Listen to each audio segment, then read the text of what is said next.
Nemo Radio is on the air. A, B, C. A, always, B, B, C, closing. Always be closing. Always be closing. Surely you can't be serious. I am serious. And don't call me Shirley. Put that coffee down. Coffee's for closers only. Come after me! I'm a man! I'm 40!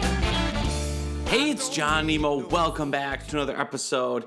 I am so excited to tell Jeff Bezos why I'm done with him.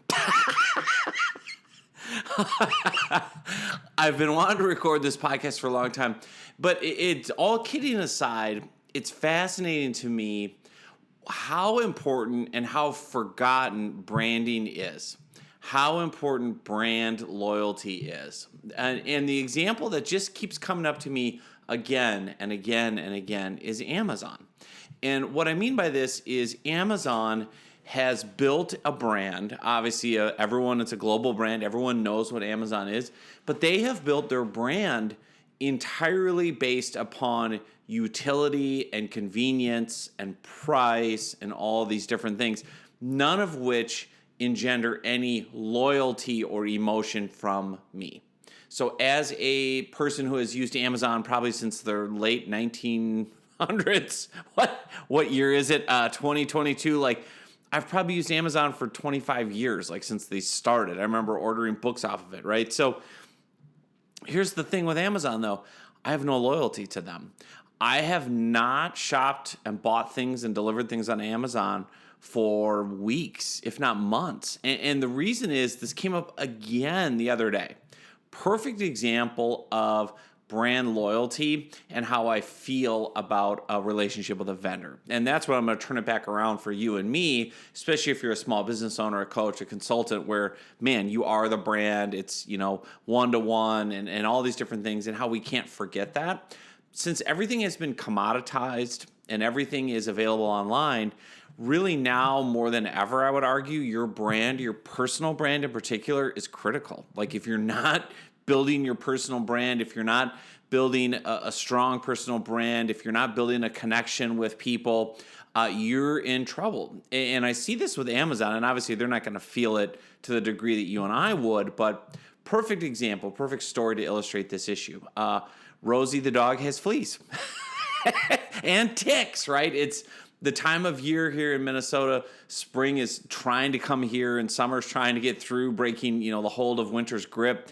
And Rosie is bringing ticks into the house, right? So we go on these walks in the woods, and she's going through trees and under, brush and all that stuff. And she's coming in, and like ticks are like landing on my kids. They're like, ah! So, rather than becoming, an outpost for Lyme disease, I'm trying to oh man, we need to get Rosie better flea and tick medicine. I've been giving her this flea and tick medicine from the vet, where the dog, you feed it to him in a little meat pill. But I remember the vet saying at the time, hey, just keep an eye on this, because we've had people say it's not as effective as the liquid, that you spray or squirt on the dog's back, and then it soaks into the skin and kills all the fleas and ticks. Anyway, I know you want a whole podcast on my dog, but so there's a pressing pain point for me. As a prospect, I'm in pain. There's urgency because my kids are like, Dad, I found another tick on my arm. I'm like, oh my God, the dog is basically bringing in, the Mutual of Omaha animal kingdom of bugs. We need to up our game here on the flea and tick medicine. So, being a lazy American, I'm not about to get in the car and go drive anywhere to buy anything, right? I want it delivered. This is another reality. And if you think about how we adjust or don't adjust to the current marketplace, that can either, accelerate or completely stall your business. And so the reality now in today's marketplace, and COVID, it just made this even more clear, is people don't want to leave their house for stuff, right? We can do meetings online. We can do Zoom calls. We can have everything on earth delivered, right? Have you noticed, when's the last time unless you're one of those people that's like, I like to go to the store. I like to be around people. I like to go feel the apples and the grapes in my hand and the produce aisle. You're not going to the store. Are you kidding me? You're using Instacart or grocery delivery or whatever it is, because it saves you time. The one thing that everyone wants is more time. Especially we live in such a high pressure, high stress society. So all of us should say is, I'm not about to get in the car, drive 10 or 15 minutes to the pet store, go talk to a clerk, try to figure out which medicine I need, pay for it, wait in line, drive another 10 minutes back. Like, that's 30 minutes out of my day. As opposed to just opening up my iPhone, pushing a couple buttons, and within an hour, someone will drop off the flea and tick medicine literally on my front step. So here's where Amazon comes in and brand loyalty comes in. I go on Amazon because I've just trained myself over the years. Like, anything I need, I'm going on Amazon, right? They have everything, or it's an online retailer. I wouldn't be able to get the flea and tick medicine I needed for 10 days. So Amazon was like, yeah, you can get, this is the flea medicine, delivery date is 10 days from now. I'm like, dude, we'll probably have like 10 outbreaks of Lyme disease and whatever else. Like, in the next 10 days, that dog, she's bringing in everything, right? So I'm like, I'm not waiting. So I just flipped over to a competitor, right? I feel no loyalty to Amazon. I don't feel any emotional connection to them. Amazon to me is the same as going to a gas station and pumping gas. Like, there's no loyalty. It's all commodity, price, and time. And if you build a brand on that, you have to be very, very, very careful, right? My business coach taught me long ago, if you want to build your brand on having the lowest price, you're basically saying, I want to have a race to go out of business first, right? Because somebody will always undercut you. If your big thing is low price, somebody will always cut your price and be lower than you. If you're going to build it on speed, right? Amazon's all about speed and efficiency and delivery. Then why am I waiting 10 days? Heck, if Amazon can't deliver it in a couple hours now, I'm upset. That's just the reality. Because guess what? There's a rival now called Instacart. And basically, they keep expanding. So Instacart started out as grocery delivery. So I can go on my iPhone, and there were companies doing this before them. They're just doing it better now. But I've been ordering groceries for probably 10, 15 years on the internet, right? And they save your list. And the thing about Instacart is now they keep adding different stores and things. So like, I can go on there, and sure enough, guess what? Instacart will go to my local pet store, Petco, and get me the flea medicine. And as long as you spend, $25 or more, it's free delivery and blah, blah, blah. And like, you just tip the driver a couple bucks and off you go. So here's what I did. I literally went on my iPhone, I just Googled or whatever on the iPhone, flea and tick medicine on the Instacart app. I pulled it up. Here it is, the exact thing you need. Instead of it taking 10 days, you can get it in less than 2 hours. They also are smart. Like, they say, do you want it as a priority rush order? Pay another $2. You can get it within an hour. I'm like, sure, I'll pay $2. Again, time, right? People will pay for time. Think about your core audience. What are their core pain points? What's urgent to them? We will always act faster to solve an urgent, painful situation, right? Like, that's why the emergency room can charge you whatever they want when you're coming in with a broken arm. Like, ow, fix it, right? So anyway, you basically, I order it on Instacart. It was on my front step in 45 minutes. Somebody got an alert on their phone, drove over to Petco, texted me on the app and said, hey, I just want to make sure, is this the right medicine? Yep, it is. Okay, cool. I'll see you in a little bit. They drove it, dropped it on my front step, put it on the dog. So less than an hour after a tick was on my kid's arm, Rosie's got a new treatment of high-powered flea and tick medicine. Amazon's in the rearview mirror. And I'm just thinking about this because, I have spent, thousands of dollars this year on Instacart purchases outside of groceries. And where I'm going with this is that money used to go to Amazon. So I've used Instacart to buy everything from sporting goods, equipment, to electronics, to pet stuff.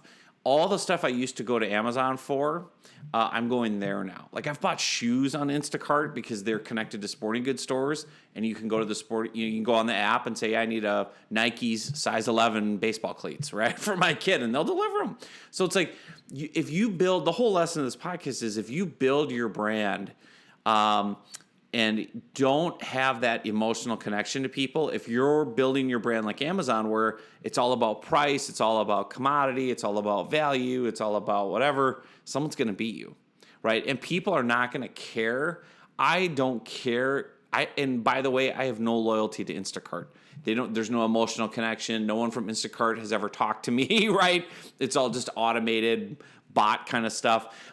So if somebody comes along that's better than Instacart, that's faster, cheaper, more efficient, I'll switch.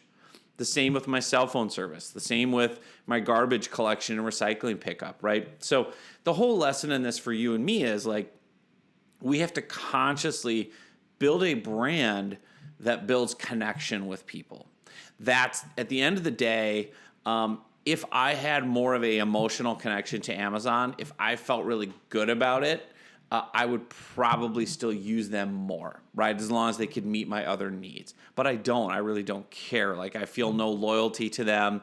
I think of this happening with Apple. This is another one where, growing up, my best friend, Brad Shui, was an Apple fanatic, right? So starting in 10th grade in the 1990s, he got me hooked on Apple products, right? And that was, right when Steve Jobs kind of came back, and all of a sudden you get the whole thing with all the different computers and laptops and iMac, and then eventually the iPod and the iPhone and the iPad and Siri, and just think about how much Apple innovated, right? And how loyal we were. Like, I'm looking at my iPhone now. I've had this iPhone for like 2 years, and I'm like, meh, it's working fine. Like, I used to be so excited to buy a new iPhone because they built a brand on innovation.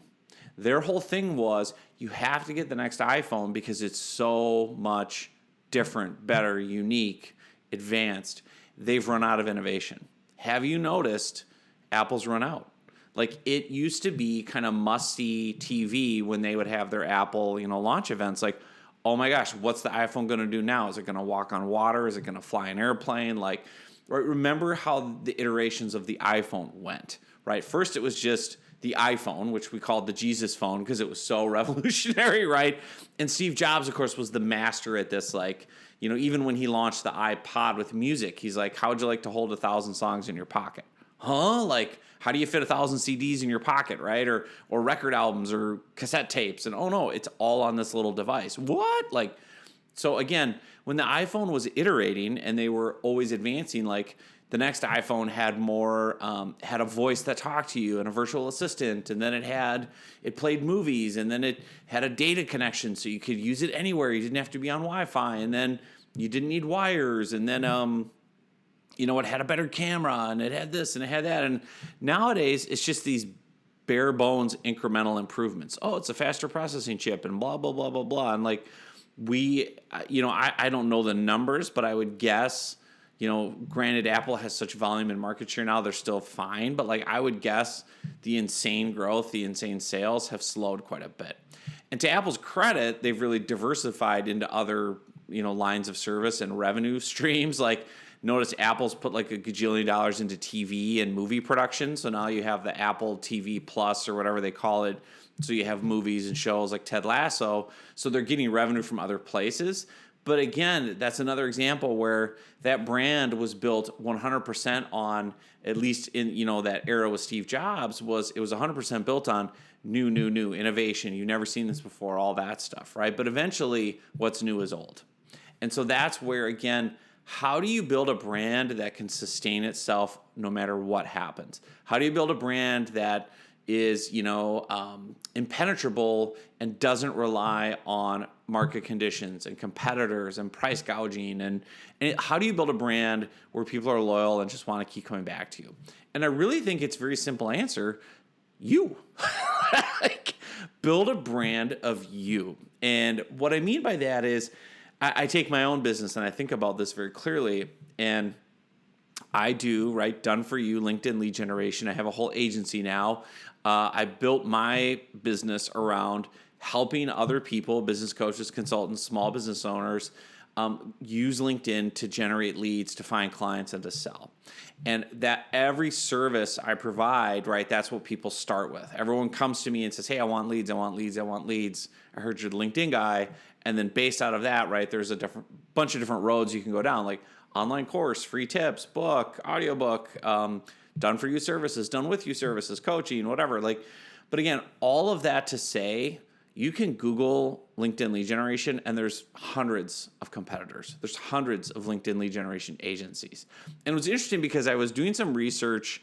I don't ever really look at competitors often. I just don't care, and I'm not worried about it. And I'm more too like, I don't want to spoil my own creativity by worrying about they're offering this, let's do this. And it was really interesting to me looking at these competitor websites because we're looking at some new services, and I was curious, like, I wonder how my competitors frame or phrase sales copy around these particular services we're going to roll out. So that's why I was looking at it. I never look at competitors and worry about pricing or anything like that. And so anyway, I looked at it, and what was so fascinating to me looking at these competitor websites was there were no photos of real people on the websites. There was not even, most of the LinkedIn lead gen agencies, there wasn't even an About Us page, but there was no human being on there. There was no, I think of this with the software tools I use too. There's never a person on it. There's never a story behind it. It's just, this is a utility. This is a thing. We can get you leads. One of them has all these amazing testimonials and everything. And I'm like, it was funny because I was looking at it from a prospect point of view, and I wasn't feeling it. I was like, yeah, that all sounds great, but like, who are you? What's your story? Right? And so my thing, if you go to nemomediagroup.com, on the front page is me, with a popcorn bucket on my head, playing with my kid, and me in my Zubas, my ridiculous goofy pants, and it's my backstory. And the reason I'm doing that is a couple of things. One is I want you to know I'm a real person. And I'm authentic, and I'm transparent, and I'm genuine, and I'm a regular guy, right? And the whole idea behind it is, oh, and by the way, I'm also somebody that built a 7-figure business solely off of LinkedIn. And oh, by the way, here's all these testimonials from coaches, consultants, and small business owners that I've personally helped, and my team has personally helped get $30,000 client, $50,000 client, 6-figure retainer. Here's testimonials from all these big name people, Chris Brogan, John Lee Dumas, et cetera. All of that to say, other agencies have similar case studies and testimonials and success stories, but they're missing the Zubas. They're missing the popcorn bucket. And that's what I'm talking about. What's your personal brand? Like, that got drilled into me by my business coach, John Michael Morgan, years ago. And it was like, he said, and it's really been fun over the last 10 years to see how that's developed, my personal brand. My personal brand is really just, I'm a walking dad joke. Like, I just did a new book, the Ultimate LinkedIn Profile. I revamped it. It's an ebook. I'll put a link in the show notes, but basically it's a PDF, and you can also buy it as like a book on Amazon. And the first page is all these goofy, embarrassing photos of me. All my fashion faux pas, white socks with sandals, right? Like mismatched clothes. And it's just, my wife proves every day that love is blind, right? Like, poor Sarah. But anyway, that's the whole point, is like, I'm approachable, I'm likable, I'm authentic, I'm a regular guy. I have 3 wild boys. I have a crazy dog named Rosie. I infuse and inject my personality into my content, onto my website. I use images of me online on the homepage of my website, where we're going to charge 5 or 6 figures for a done-for-you LinkedIn program. I've got me with a popcorn bucket on my head. And people are like, whoa, you can't do that. That's not professional. It's like, no, that's the whole point. Like, you want to do business with someone you know, like, and trust. And so you don't have to go wear a popcorn bucket. You don't have to wear Zubas, whatever. Highly recommend Zubas. Great fashion choice. If you don't know what Zubas are, Google it. Zubaz. You're going to laugh your head off. Anyway, this is the whole point about branding. And the whole point of this episode is really understanding, like, you've got to build a strong personal brand that puts you into the content, right? And so how do you do that? How do you build a strong personal brand? How do you put yourself into your content? I have a very simple formula that I teach people, and it's personal story plus business lesson equals content. Personal story plus business lesson equals content. For me, personal story is, hey, here's a photo of me with a popcorn bucket on my head playing Star Wars with Alex, one of my sons. What's the business lesson? Being unprofessional on LinkedIn is actually helps you make more sales, right? So there's a little hook in there. And what's that mean? Well, being yourself, being a real person, putting yourself out there, making yourself approachable is how you can build a strong personal brand, right? So I use those examples all the time of a personal story plus a business lesson equals content. Another example, Personal story, one time I had to go to the garbage dump. We had just moved. I had a car full of garbage, hauled it over to the dump. It was horrible, like you might expect, a garbage dump. It smelled, it was stinky, it was gross, it was 100 degrees that day. It was awful, right? And I just remember like, oh, this is the worst experience ever. It just smells and it's gross and it's just negative and ugly and right? And I'm thinking, well, wait a minute. Maybe there's a lesson in this, right? Personal story, business lesson, content. And I started thinking, yeah, you know what? This is a lot like there could be a mindset lesson in this. Stinking thinking, right? Mental trash, head trash, stinking thinking. I'm like, oh, okay. Personal story. I had to go to the dump. Here's photos of the dump. Here's, the backstory, the visual, and that's what hooks people as a good story. And then here's the business lesson. Do you have a garbage dump in your head? Do you have mental trash? Do you have stinking thinking? Do your thoughts smell bad? What are you doing to clean out the trash? Do you need to go to the garbage dump in your head and get all that crap out of there? Because that's holding you back and all these mindset lessons. So there's always a good story. And that's the nice thing is you don't have to try hard to build a personal brand. You just have to bring your real life into your business. That's the simple part of it. We have a great client of ours right now, Dennis O'Keefe, who's a wealth management professional, financial advisor. He works a ton with different Verizon employees, super successful guy, knows everything about money, right? Well, people are funny about money, right? Who's this Dennis guy? I'm not going to trust you. You're a stranger. I'm not just going to give you my investments to manage, right? So what we did, we're doing work with Dennis as a Done For You LinkedIn client, and I'm trying to think of, well, what's this guy's story? What's he like? And so one thing that came out just in getting to know Dennis and meet him is he loves dad jokes. He's just a sucker for a good dad joke to the point where he puts it into his newsletter to clients. Hey, here's my, this month's update on the markets and your accounts. Oh, by the way, here's a great dad joke. I was like, dude, perfect. Not dude perfect, but that's amazing, right?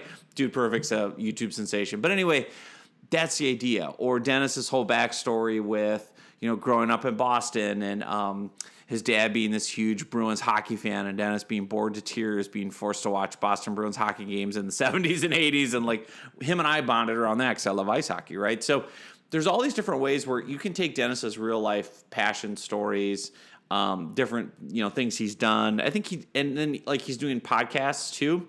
He'll tell stories on the podcast. I'm trying to remember when he's like, yeah, I was just, just moving my daughter into college and this happened. Or I'm trying to think of the story he told recently. Maybe it was about, there was some family situation, but it was the idea of a personal story plus a business lesson. Hey, this made me think as I was moving my daughter into her dorm room, XYZ, right? Or, so-and-so's getting married and we were planning this and that made me think of this financial principle about planning for, da-da-da-da-da. And it's those are the key things to building a personal brand where people can passively consume your content, but they feel like they get you. So it's much easier and less scary for someone who listens to Dennis's podcast, who reads his messages, to feel like, oh, he's a normal guy. I know his deal. I know his story. He's the guy with the funny dad jokes. He's the guy that tells the stories about, growing up in Boston and his dad being a Bruins fanatic. And, for me, it's the same idea. Oh, it's Nemo. It's the guy with the funny, picture of him with a popcorn bucket on his head and the goofy fashion stuff. But they remember you, right? People need a narrative to remember you by. They need a hook. They need something that says, yeah, what's that person again? Otherwise, you're just a commodity. Otherwise, Dennis O'Keefe is one of 10 billion financial planners in America, right? And so, we've tried to really niche him, right? And say, not only is he the Verizon guy and he can help Verizon employees because he's worked for 25 plus years helping phone company employees with their unique kind of niched, pensions and benefits and all that, but also he's got this other side, right? Because he can help anyone with money. It's, the principles don't change with how to do sound investing. But for those other people too, and just even to get the Verizon employees warmed up to him, the dad jokes and the backstories and the, hey, I was doing this with my daughters and whatever. So I really want you to focus on that. Think about in your own experience, your own life, what are some stories, what are some ideas, you can put into your content. And on your current website, are you on there? Are there pictures of you? Is your story on there? Can we get to know, and trust you? Is your family on there? People want to do business with people. That's the end of the day. That's all that matters is one-to-one transaction that I feel good about and that I feel some loyalty to you. I feel like you care about me, you like me, you're interested in me, like all the Dale Carnegie, How to Win Friends and Influence People stuff, right? I tend to be loyal to brands and vendors and, businesses that care about me and talk to me and ask me questions and remember my birthday and all these different things. And I gravitate toward and give my money to people and brands and businesses that I like, that I feel like, you know what, there's somebody I'd want to have a beer with. Or, you know what, I just love the mission behind their business. They're trying to feed 10,000 kids and they donate a part of their profits to charity. Like, that's cool. Like, I need that service anyway. I love the fact that part of my fee is helping feed kids. Like, that's a brand, right? And there's people that build a brand that way and say, hey, like, for me, it's about this. It's about a bigger thing. Or for me, it's more about, for me and my personal brand, like, I want to have fun. Like, I don't want to work with people that are stiff and boring and lame and in a suit and tie all day. Like, ugh, right? Like, I had corporate jobs for 15 years. I hated it. So I intentionally put forward a personal brand that says, hey, man, like, yes, we're dead serious about getting you leads on LinkedIn. And yes, we're dead serious about helping you make money and get clients and all that. But it doesn't mean we have to be stiffwads, right? And to just be so, stuck up. And like, I wear T-shirts on Zoom calls and I wear baseball hats on Zoom calls. And like, I even on sales calls, I had a guy bring in his COO and like VP of marketing for like this 50-person company. And the guy knows me, the guy that brought them in, and he's like, oh, thanks for dressing up. And I just made a joke of it because these people never met me. And they're like, who's this joker in the T-shirt and the baseball hat? And I said, oh, well, hey, listen, I shaved. Like, what else do you want? Like, I'm working from home. Like, I'm not, and also just like, I am who I am. And I think people appreciate that. People want to know that you're transparent and authentic.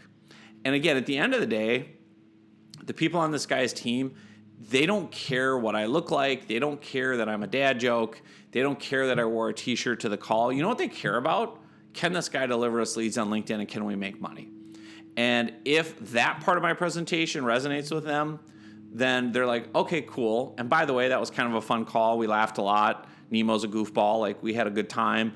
He's crazy, but like, man, these results are right and these strategies make sense. And he did his homework. Like, I did a good job on the business part of the call, so that, my personal brand isn't negatively impacted. And the beautiful thing about having a strong personal brand and just being yourself, and I'm not saying, again, don't try to imitate someone. Just be yourself. Like, what are you? The beautiful part about it is you just get to be yourself and enjoy yourself and have fun, and you will attract people that really resonate with that. You'll attract people that say, you're the kind of person I want to work with. I like this and this and this about you, and that resonates with me, and it looks like you can provide the service I need, and it looks like there's a good business case for using you, and it looks like you've got good whatever, right? And you'll repel people that would be a negative fit. I definitely repel people that are very stiff, prim and proper. Everyone needs to wear a suit and tie on Zoom and, talk in jargon. And like, I repel those people left and right. Thank goodness, right? Like, that's the other thing is don't have that scarcity mindset of I have to please everyone and be everything to everyone. I was doing that early in my business when I was desperate and needed money and like afraid to turn down a sale. Like, don't be. Just have a strong brand, be who you are, and the stronger your brand is, the more you'll stand out. Like my business coach taught me, he's like, the biggest sin in marketing is to be boring. That's the biggest sin in marketing. Because if you're boring, you're forgettable, you're a commodity, no one's going to remember who you are. And I think about that as a customer, client, and prospect of these different people I follow online. I'm just like, man, I know that person's bragging about how they have a 300,000 person newsletter, but outside of the people on the newsletter, no one knows who they are. No one's following. Like you're still a tiny fish in a big pond. You know what I mean? Like, so engage your tribe, right? Care about people. Have a strong personality. Have stories. Bring your real life into your business to whatever degree you're comfortable with. You don't want to turn it into an episode of Oprah, but at the same time, you really want to, have people feel a sense of connection to you, a bond to you. And I've seen that work time and again where in my own business, I'll have people say, well, I'm looking at multiple different LinkedIn trainers and companies and da-da-da-da-da. And I'll be like, okay, that's fine. Like if you're only choosing based on pricing or list of services, like, yeah, I'm not going to sit there and like worry about it. But if you feel like, yeah, I like your strategies, what you're saying really resonates, you've got all these great ideas, and we really enjoy your personality, you'll be fun to work with, you're a goofball, this certainly won't be boring, we'll be laughing every call, then they'll choose you, right? And so that's the beautiful thing about it is you get to have a lot more fun, and that's the whole point, and you'll attract people that enjoy it. So with all that said, sorry, Jeff Bezos. I mean, I'll use Amazon when it's convenient for me, but beyond that, there's no loyalty, right? That's the key takeaway is don't build your brand on things that can change. Build your brand on your personality, build your brand on who you are, what you're passionate about, and that will never change. The market won't impact that. Whether the market's good or bad, whether the prices go up or down, I'm going to still be myself, be a goofball, have fun. That'll always attract a certain amount of people that say, well, LinkedIn is boring enough. I'd rather work with someone who's fun, right?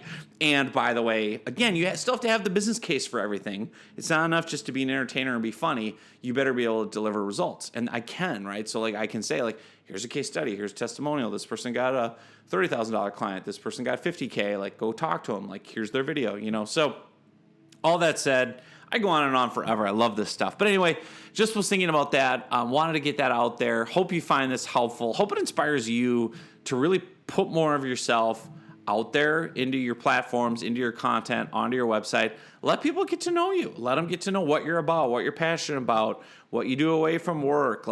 Find the right footing for that. Find the right balance and watch what happens. Watch how people really connect with you as a result. So there you go. Thanks for listening so much, and we'll see you soon on another episode.